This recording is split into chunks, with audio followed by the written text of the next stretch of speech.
Hello everyone and happy Halloween. Thank you for watching this video of a full Pinocchio tutorial of making the nose, the outfit, and the marionette strings. I hope you love this as much as I did, and bear with me a little bit because I filmed this before I had a camera, so it's all my iPhone footage, so it's a little zoomed in, but I think it'll still be really helpful if you're trying to do this costume.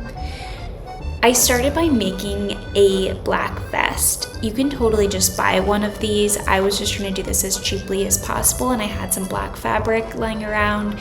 So I started by tracing a vest that I already had, and then I added about an inch for seam allowance here.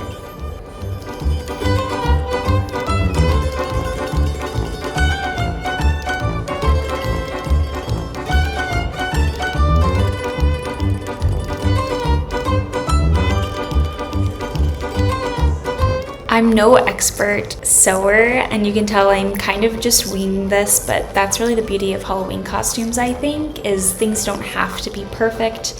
So I just brought this to my sewing machine and I sewed the back piece to the two front pieces.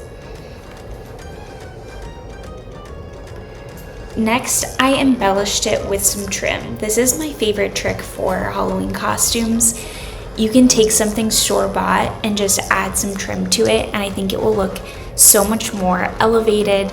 So I found this gold trim at Joann Fabrics, and I just pinned it to the edges and sewed that on with my sewing machine as well.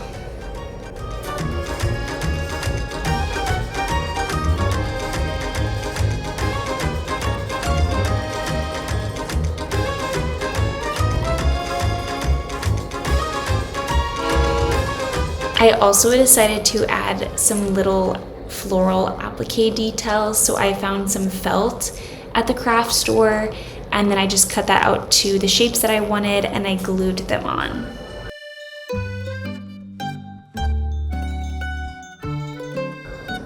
I wanted this costume to still be really girly and cute, so I found this skirt with suspenders rather than doing the shorts on Amazon. It is called the Allegra K women's high-waist brace skirt. I will link it below, and I also put trim on that, which I think really elevated it, and then I got a white tulle skirt to put underneath it to make it fluffy.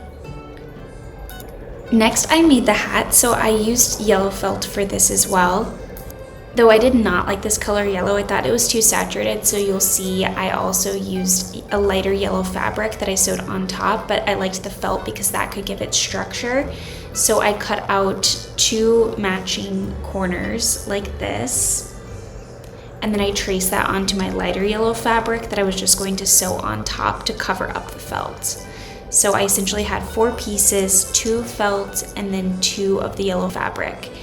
And then I just stacked those together with the fabric on the inside, felt on the outside, and then I sewed along the outer edges, leaving the bottom piece open so I can flip it inside out and then it becomes the hat. I ended up putting the same trim on the hat, which I love because then it looks like it's a full custom costume piece rather than a bunch of separate pieces that I put together. So I hand sewed this on. And of course, add a little red feather for all of the details. I really wanted to do the puppet version of Pinocchio, so I wanted to make the marionette strings. So I found this very soft foam-like wood at Blick, the art store, and I put it together to make the crossbar. It was super easy because I could just stick a pushpin through it, and then it was movable. It's also going to be lightweight on my head. I also used a long dowel to make the head string part, and I attached it to a headband. I first used hot glue, but then I went back in with this electrical tape and I just wrapped it round and round and round and round. The beautiful thing about this is that the hat is going to sit on top of it later, so it doesn't matter if you use a bunch of tape.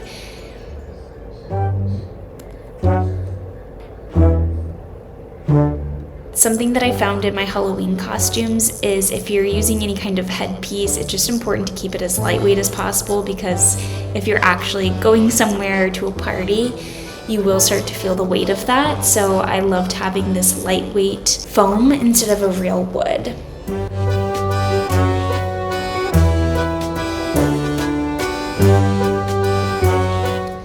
I totally forgot when I was putting this together that I was going to need to put the hat on top of it, so I just went and tried this out. And then I marked on my head where I thought the dowel fit so that I could figure out where to mark the hole in the top of the hat.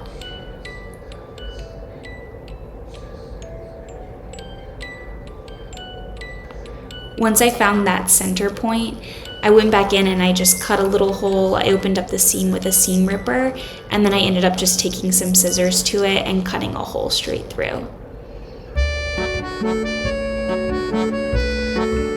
Then I just slipped that back over the dowel and placed the two foam pieces on top, and then used that push pin to keep them in place.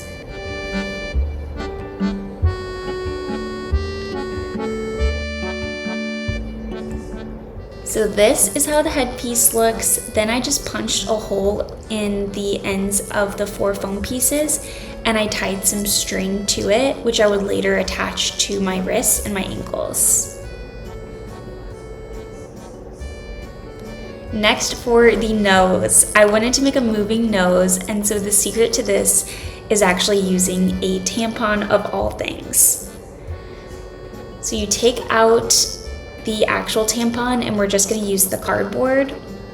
Traced the end of this onto a paper bag because we want to cover up the part that's on the end of the nose. So I just traced a little circle, and then like a paper doll, I drew some little flaps so that I could glue that and then stick it on the inside of the cardboard and keep it in place.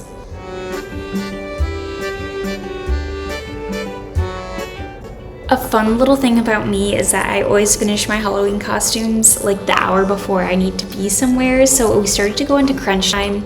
I did my makeup off camera because of this. I apologize that it's not shown. I just used a bunch of different eyeliners to create a wood grain effect on my face, and I used some white for shading as well.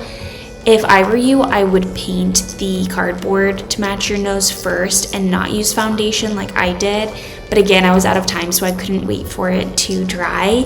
The makeup just started to rub off, as you can imagine, so I had to redo it a few times. And then I went over the cardboard with some eyeliner that I also used on my face so that it matched to make the wood strokes.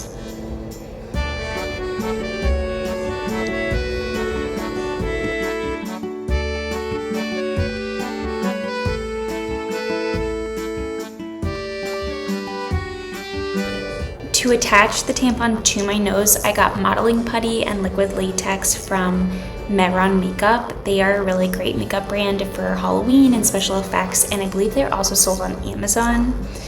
So you want to start by taking a quarter size of the modeling putty in your hands, and you roll it around for at least a minute, ideally longer, which feels like a really long time when you're just rolling modeling putty around, but you want this to be super, super pliable or you will have to redo it. So you press this onto the end of your nose. Again, I had to try this multiple times to get it to stay. I found that by creating a larger base and spreading it onto the sides of my nose really helped to keep it in place. Then you can go over it with liquid latex. This is just a thinner glue that will keep it in place. So I spread that out even further. Take the tampon and then press it into the base of the modeling putty and get it situated how you want it to be positioned. Then I took more liquid latex and I went over the base of the cardboard tampon and then went onto my nose as well so that there was a seamless layer to keep everything connected.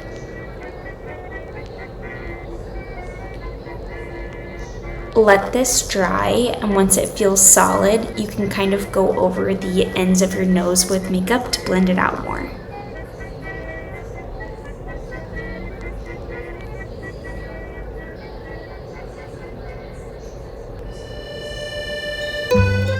I ended up redoing a lot of this makeup that I'd already did around my nose area because I had wiped it off and I was trying to apply the tampon to it, so I just went over this again.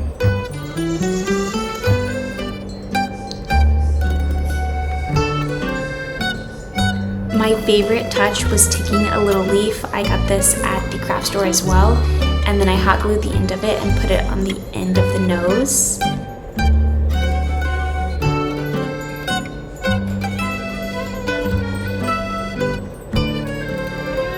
I thought this just made it look way cuter, and it kind of distracted you from really seeing how clearly it is that it's a cardboard tampon.